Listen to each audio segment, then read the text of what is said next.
Starting from black soil. हमने अभी तक एलुवियल सॉइल कर लिया था, अब हम लोग करते हैं black soil.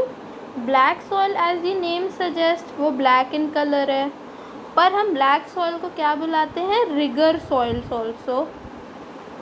Black soil is ideal for growing cotton and is also called black cotton soil.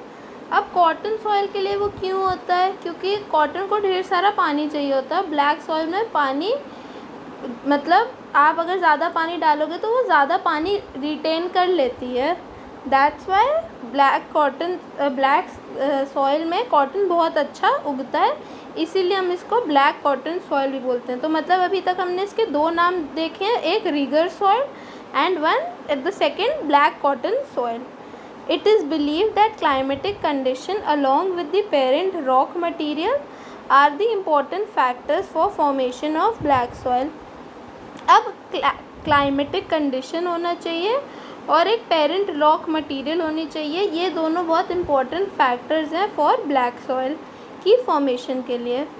और ये जो टाइप ऑफ सॉइल है वो Deccan trap region, basalt region में भी पाई जाती है over the north west Deccan plateau. अब जो नॉर्थ वेस्ट डेक्कन प्लेट्यू है ओवर हियर, वो लावा, जब in the lower classes you have studied, जब मैग्मा कूल हो जाता है तब वो इग्नियस रॉक लेता है। अब इग्नियस रॉक से बनती है ब्लैक सॉइल, और black soil is therefore indirectly formed by lava. तो अब हम देख सकते हैं जो नॉर्थ वेस्ट रीजन है हमारा over the Deccan plateau, that is mainly of black soil. And this map is very important. ये आपको मार्क करने के लिए तो नहीं, पर आइडेंटिफाई करने के लिए एग्ज़ाम में आ सकता है। सो यू शुड नो कि कहाँ पे कहाँ। अभी तक हम लोग एलुवियल सॉइल और ब्लैक सॉइल कर रहे हैं। तो alluvial soil you can see this green, light green region, ये पूरा एलुवियल सॉइल से है। And the black soil, this light black. Now they cover over the plateaus of Maharashtra, Saurashtra। Maharashtra में पता है कि ब्लैक सॉइल में ही आता है mainly. Maharashtra, Malwa, Madhya Pradesh and Chhattisgarh and extend in the south east direction along the Godavari and the Krishna valleys. अब south east direction में भी ये आती हैं towards the Krishna and Godavari rivers. The black soil are made up of extremely fine clayey material. They are well known for their capacity to hold moisture. In addition, they are rich in soil nutrients such as calcium carbonate, magnesium, potash and lime. तो इनमें कौन कौन से nutrients हैं? Calcium carbonate, magnesium, potash और lime. These soils are generally poor in phosphoric content. अब जो phosphoric content है इन soils में ज़्यादा नहीं होता है। They develop deep cracks during hot weather, which helps in the proper aeration of the soil. अब हमें पता है कि ये क्लेई मटेरियल से बनी होती है। अब आप अगर ज़्यादा क्लेई सॉइल में पानी डाल दोगे तो उसमें एयर की रिटेंसिटी, मतलब एयर जितना रिटेन कर सकती है वो नहीं कर पाती है, बिल्कुल एयर रहती ही नहीं उसमें, इट्स ओनली सॉइल एंड वो। तो जब हॉट वेदर होता है तो क्रैक्स डेवलप हो जाते हैं जिससे एयर आ जाती है सॉइल में, that is very good. These soils are sticky when wet and difficult to work on unless tilled immediately after the first shower और during the pre monsoon period.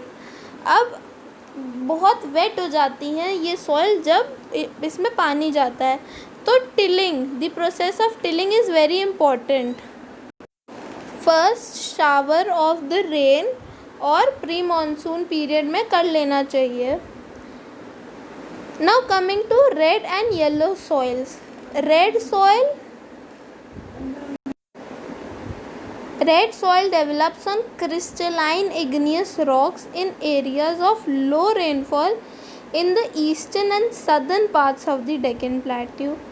अब red soil develop कहाँ होती है? Crystalline igneous rocks पर। जहाँ पे लो rainfall होती है, और लो रेनफॉल होती है ईस्टर्न और southern parts of the Deccan plateau में। Yellow and red soil are found in parts of Odisha, Chhattisgarh, southern parts of the middle Ganga plain and along with the Piedmont zone of the western Ghats।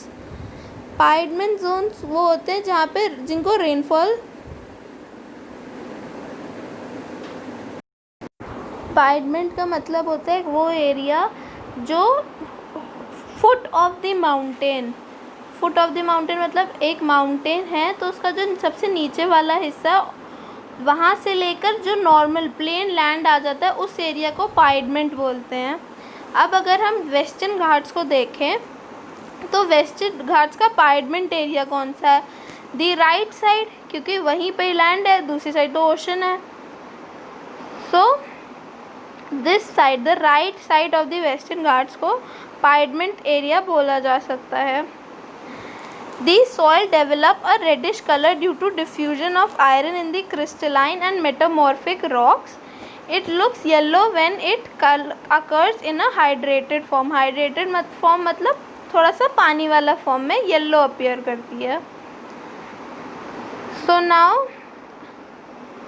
अब हम देख सकते हैं कि जो east side है वहाँ पे भी रेड और येलो सॉइल मिलती है। Mainly the southern and the eastern part of the Deccan plateau में भी रेड एंड येलो सॉइल मिलती है। Now coming to laterite soil. Laterite has been derived from the Latin word later which means brick. The laterite soil develops in areas with high temperature and heavy rainfall. This is the result of intense leaching due to heavy rain.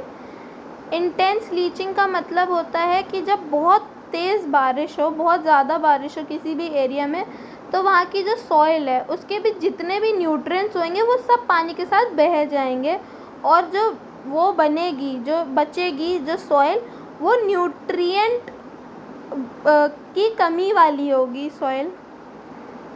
So the soil will be nutrient deficient.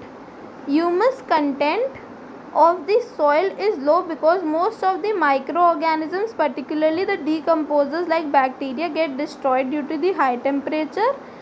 Laterite soils are suitable for cultivation with adequate doses of manure and fertilizers. अगर proper dosage of manure और fertilizer हो तब ये soil is okay for cultivation. These soils are mainly found in Karnataka, Kerala, Tamil Nadu, Madhya Pradesh and the hilly areas of Odisha and Assam. After adopting appropriate soil conservation techniques, particularly in the hilly areas of Karnataka, Kerala and Tamil Nadu, this soil is very useful for growing tea and coffee. अब अगर proper soil conservation technique हो in the hilly areas of Karnataka, Kerala and Tamil Nadu, तो ये soil is suitable for growing tea and coffee. Red laterite soil in Tamil Nadu, Andhra Pradesh and Kerala are more suitable for crops like cashew nuts. अब जो red laterite soil है वो किसके लिए ज़्यादा suitable है? कैश्यू नट जैसी crops के लिए। Now arid soils. Arid soils range from red to brown in colour. They are generally sandy in texture and saline in nature. अब arid as the name suggests, जहाँ पे पानी की कमी हो, arid soil, जहाँ पे जिस soil में पानी की कमी है उसको arid soil बोलेंगे, और arid soil हमेशा desert area में ज़्यादा पाई जाएंगे। In some areas the salt content is very high. अब जहाँ पे अब जैसे पानी होता है, जब पानी एवेपोरेट हो जाता है तो वहाँ पे क्या बचता है? सॉल्ट। और जहाँ पे पानी की कमी हो तो वहाँ पे बचेगा भी तो सॉल्ट ही, और उस अगर एरिड सॉइल है तो वहाँ पे सॉइल का कंटेंट तो हाई होना ही होना है। In some areas the soil content is very high and the common salt is obtained by evaporating the water. Due to the dry climate, high temperature, evaporation is faster and the soil lacks humus and moisture. अब जब evaporation ज़्यादा तेज़ होगा तो वहाँ पे moisture और humus की कमी होगी। The lower horizons of the soil are occupied by kankar because most of the increase in calcium content downwards. अब जो लोअर हॉरिजन्स हैं वहाँ पे कंकड़ ज़्यादा पाए जाते हैं क्योंकि कैल्शियम कंटेंट डाउनवर्ड होने लग जाता है। The conker layer formations in the bottom horizons restrict the infiltration of water. अब जो कंकड़ की लेयर होती है वो बॉटम हॉराइजन में पानी को जाने से रोकती है। After proper irrigation, the soils become cultivable as has been in the case of western Rajasthan. अब वेस्टर्न राजस्थान में भी पेड़ वेड़ उगाए गए हैं after proper irrigation. Now let's see where are the arid zones. अब येलो से एरिड मार्क्ड है और पूरे मैप में मेरे को एक ही जगह दिख रही है, that is over here in Rajasthan.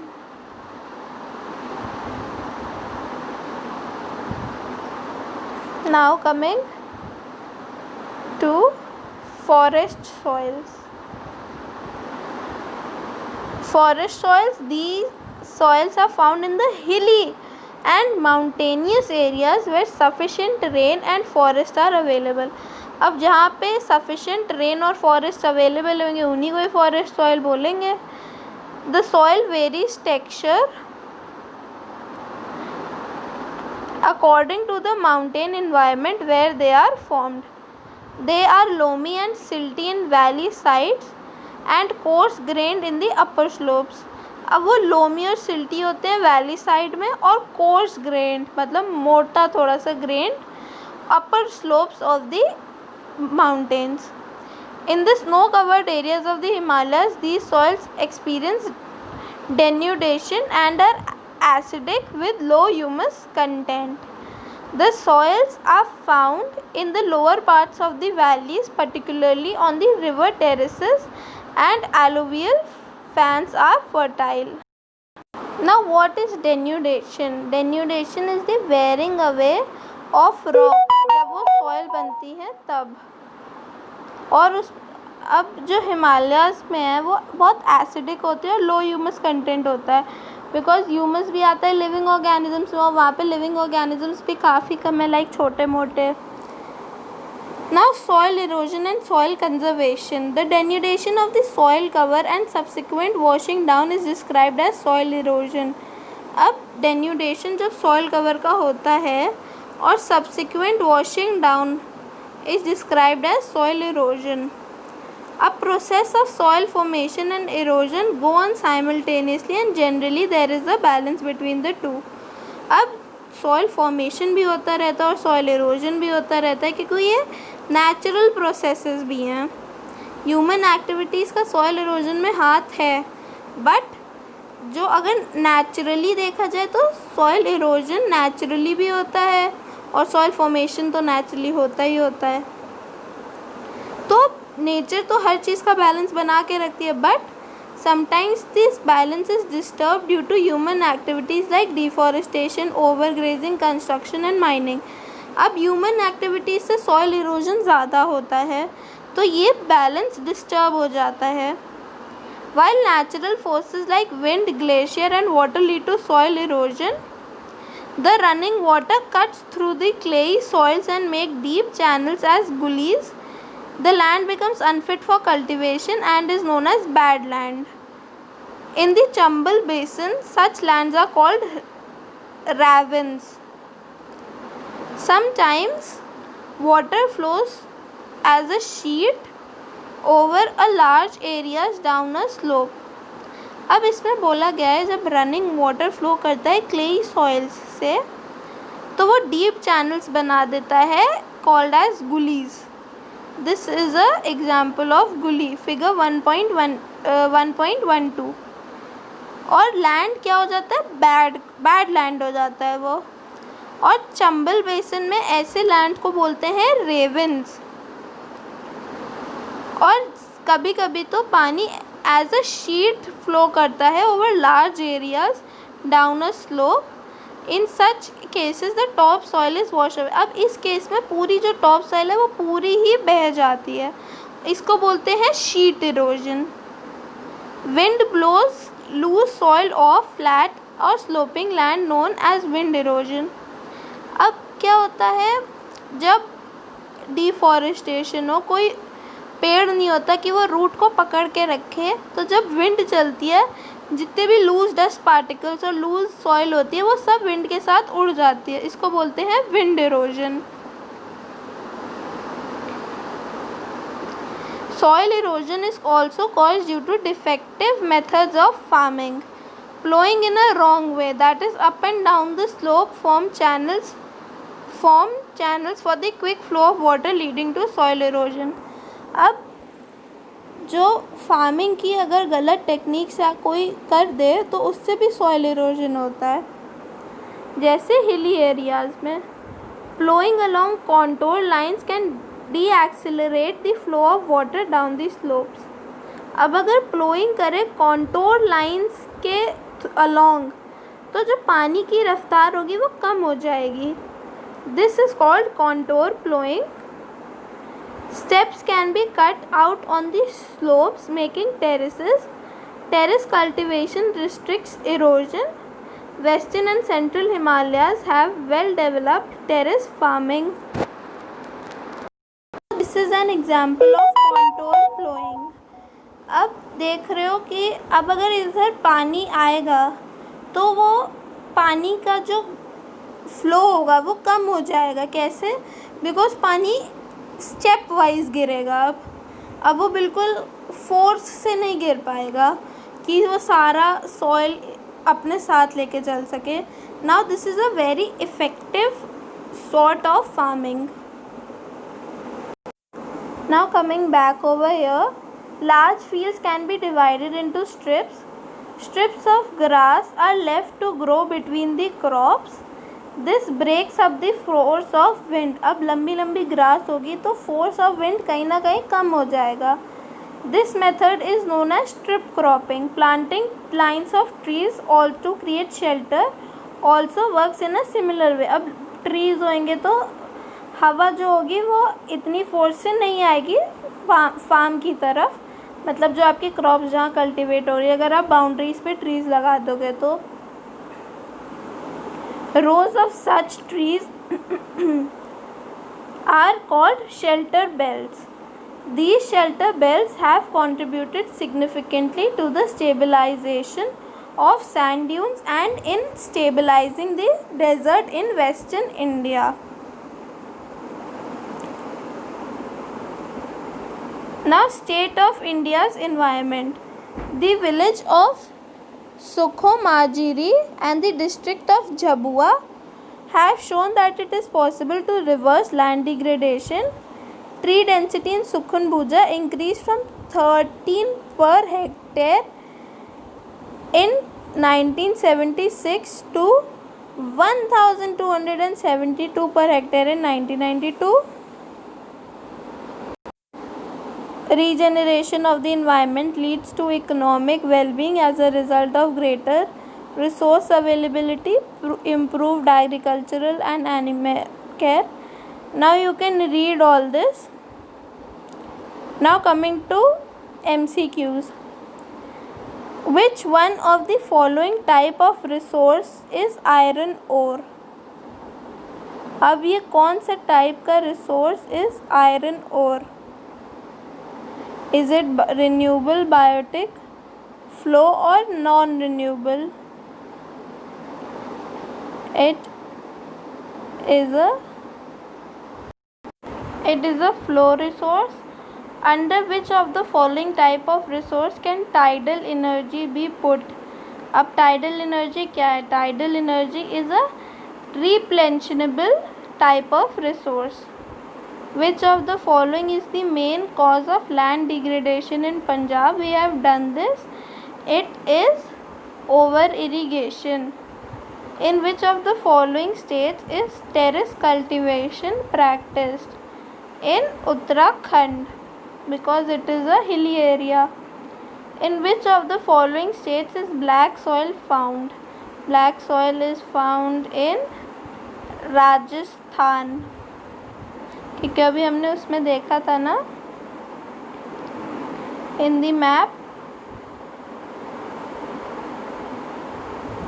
sorry, in Gujarat. In Gujarat, a section of there is in black soil. Now answer the following questions. Now I will give you all this in the worksheet. Now we have completed this chapter, and please do this map very carefully. ये map आपको बहुत देख के करना है कि कहाँ पे लैटराइट सॉइल है. अगर चलो फिर से हम लोग रिवाइज करते हैं. फॉरेस्ट एंड माउंटेन्स वाली सॉइल कहाँ पे है? फॉरेस्ट एंड माउंटेन्स वाली सॉइल आप देख सकते हैं पूरे एक हिमालयन बेल्ट में है. देख रहे हो, पूरा Kashmir comes in the Himalayan belt. अब Nepal is not a part of India. Nepal and Bhutan, नहीं तो वो भी ग्रीन एरिया में आते हैं. Then comes alluvial soil. Alluvial soil अब स्टार्ट होती है from the west side of India and all the way to east. But देख सकते हैं हम कि वो एक इस फॉर्म में है. It is like this. नीचे तो एक वो सेमी सर्कल टाइप्स का बना रही है, क्योंकि वो नीचे नहीं आती. नीचे ब्लैक सॉइल आती है, वो सिर्फ जहाँ पे रिवर्स फ्लो करती हैं, वो यहाँ पे तो मेन रीजन.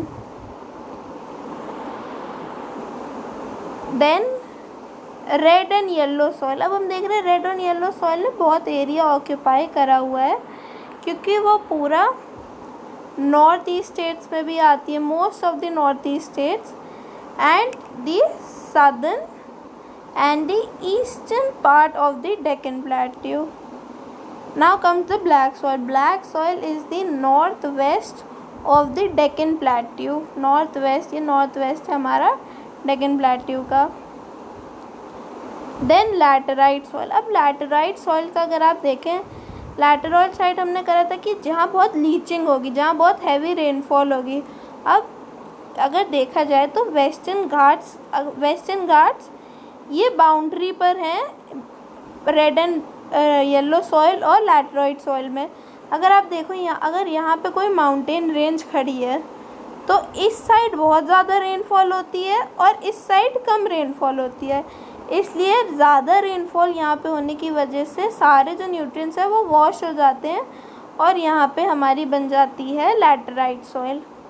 और ये सारे रीजन्स हैं जहाँ पे बहुत ज़्यादा बारिश होती है. Over here also and in the north east a part of also has the laterite soil. Then comes the arid region. Arid region तो सिर्फ यहाँ पर ही है. So this map can come for identification, so you should know all this. Now the chapter has ended.